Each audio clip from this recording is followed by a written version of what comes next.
Know ye not that ye are gods? Better get some popcorn ready. This one's going to be pretty long. What we're going to be talking about today is something that will be very important in the next few lessons. The topic is male and female energy.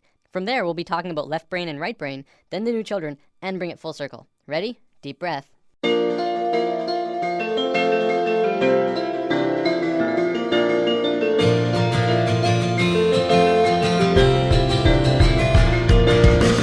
A few weeks ago, we touched upon chakras and how they're at the source of what's affecting your internal systems. What we didn't talk about was the energy flowing within them.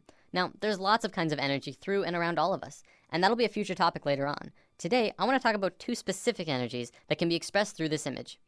The energy that flows here is male and female energy. Male energy is focused, and female energy is creative and random. Neither of them is greater nor weaker than the other, and both can be extremely powerful when fully manifested. Female energy is the land of unbridled possibilities, creative potential, and affecting the universe from within. Focused male energy takes direct roads from point A to point B. This energy can be as strong as a tank, accomplishing tasks and going where it needs to go with precision and without distraction. The important thing to know about this energy isn't how they move. I'm going to use some super basic sacred geometry to demonstrate this. This is the Fibonacci spiral. We're going to be talking a lot more about it when we dive into the topic. For now, all you have to know is that it starts at 1 and flows outward forever in a very specific way and is present in all life everywhere. As male energy flows through the spiral, it goes from base point to point, from here to here, to here to here. It doesn't curve, it just goes straight where it needs to be. Female energy, however, would flow in the actual spiral. It would go around, going in and around outside all of the lines, but still getting to the same or similar results. This is the graphic representation of how it flows, but it also acts in the same way. From this understanding, you can see how we use these energies in our lives. It's the difference between driving straight to work and being on schedule all the time, and taking the scenic route because it's a more pleasant ride, even if it means being late. It's baking a cake strictly by what it says in the cookbook, and putting it together with what just feels right. It's getting that promotion for working the hardest, and getting that promotion for coming up with the best ideas. Here's a relatable example. It's the difference between Inception and Sucker Punch. Both about dreams, but one of them being the masculine story of professional men just doing their no-nonsense work, trying to get the job done, and the other being the feminine story that was creative and random and, according to many, didn't make much sense. Both male and female energy, like the chakras, have their own traits. Male energy is linear, analytical, strategic, and practical. However, when male energy is constricted, it is very blundering and confrontational, and what tends to occur is not seeing all sides of a situation, or not being open to any other possibility other than the one being pursued. You can see a lot of that in today's society. Most commonly, we call it being closed-minded. Female energy, on the other hand, moves in curves. It does not stay inside the lines. It is creativity and movement and expression and emotion. It can do anything and go anywhere, but it has trouble sticking to schedule. If constricted, it can get out of its flow, running rampant between emotions and mood swings and ideas. The creativity could get jumbled and come out as an out-of-control mess. We don't have this widespread issue in today's society, and it has a lot to do with our brain hemispheres. We're gonna look at that in a moment.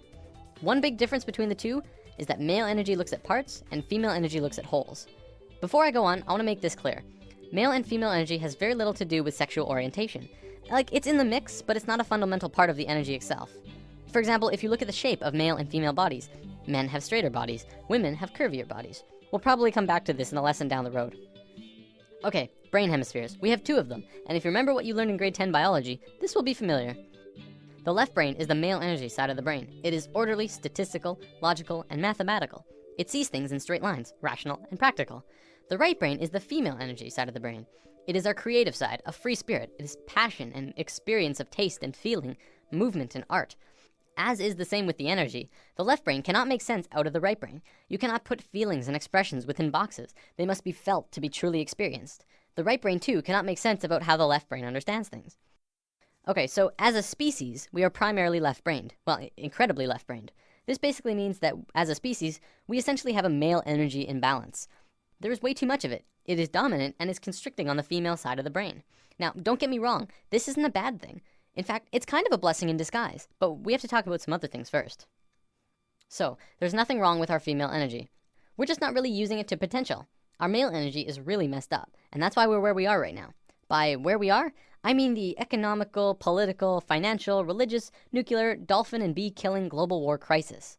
After lesson 1, I touched upon how right now the world is a mess in a myriad of areas. A few people commented saying, well, study the financial crisis, and study the nuclear crisis, and study the political crisis. They're all completely separate issues. And this is how the male energy looks at parts. We're realizing now that it's constricting on our point of view.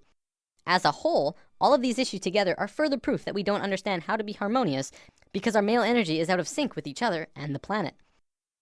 So let's look at indigo children and super psychics. There's a new type of children being born on Earth.